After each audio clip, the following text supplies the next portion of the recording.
सिया गोयल अपने मंगेतर केतन अग्रवाल को लॉगढ़ किले से 400 फीट नीचे खाई में धक्का दे दिया।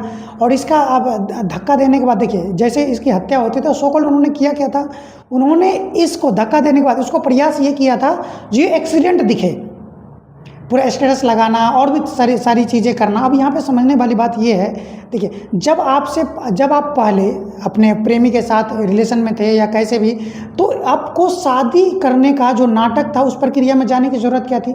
अगर आप परिवार देखिए तो दोनों का परिवार वेल टू डू परिवार लग रहा है, इसमें ऐसा नहीं है जो अगर आप मना करेंगे तो नहीं, आप शादी से मना भी कर सकते थे। क्यों किसी के जान लेने की ज़रूरत पड़ी आपको? एक बार नहीं, दो बार, एक बार और प्रयास किया गया था लॉगढ़ किला से धक्का देने का। जब वो बच गए किसी का कारणवश, तो उसमें ये बताया गया जो नहीं हम आपको बचा रहे थे सांप से, मतलब तो बचा रहे, सांप से बचा क्या रहे थे, सांप आप खुद थे जो धक्का दे दिया। अगली बार फिर से दोबारा प्लान किया गया, दोबारा ले गए उसको। अगर एक वीडियो आप देखे होंगे जो कि अभी स्क्रीन पर डाल दूंगा, हम देखेंगे तो कितने अच्छे तरीके से प्रपोज किया था, लड़की को प्रपोज किया गया। अगर इतना भी अगर सही दिल होता आपका तो यहाँ पे भी पिघल सकता था। कितना लड़का हमारे प्यार में मतलब पागल है, इस प्रकार से भी देख सकते थे आप। इसका नतीजा क्या हुआ, अपने प्रेमी के साथ मिलके आपने उसे 400 फीट खाई में गिरवा दिया।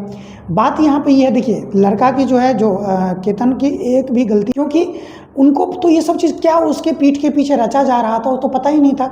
जब कॉल की डिटेल खुली है तब पता चला कहीं 2000 घंटे उन्होंने बात करी है केवल हत्याओं के लेकर के, और इतनी ज़्यादा प्लान की चर्चा की उसने। तो देखिए ऐसे केस समाज में होते ही रहते हैं। कुछ ऐसे मानसिकता के लोग हैं जो इस प्रकार से व्यवहार करते हैं। सारी महिला को इस प्रकार से नहीं बोलना चाहिए, लेकिन कुछ लोग हैं जिन पे ये बताया। जैसे 1 साल पहले और भी केस हुआ था, जैसे सोनम रघुवंशी ने अपने मतलब हस्बैंड के साथ जब हनीमून पर गए थे तो उन्होंने धक्का दे दिया था मेघालय में। तो ये भी केस हुई थी, वो भी जेल से बाहर है। और ये भी यही हुई, 20 साल की लड़की है। 20 साल की लड़की दिमाग में कितना खतरनाक बातें फैली है ये देखिए। और दूसरी बात, अगर कुछ समय चलेगा ये भी जेल में रहेंगी, होना जाना कुछ है नहीं, कुछ समय बाद ये भी बाहर हो जाएंगे। लेकिन उस परिवार का जो एक ही चिराग था, जिसके माता पिता सब देखिए अब कैसे रहेंगे। आप हत्या क्या करेंगे, जेल हो सकती है, फंस सकते हैं हम, ये सब भी कोई दिमाग में नहीं आया। मतलब कानून का कुछ डर ही नहीं है उसको। तो मतलब ऐसी चीज़, ऐसे कुछ कानून नियम बड़ी बनना चाहिए जो बिल्कुल सज़ा होनी चाहिए, जिससे कम से कम आने वाले लोगों को डर हो। ऐसा ना किसी के दिमाग में शादी करने का ही ख़त्म हो जाए। पढ़ाओ और बेटी से बेटों को बचाओ।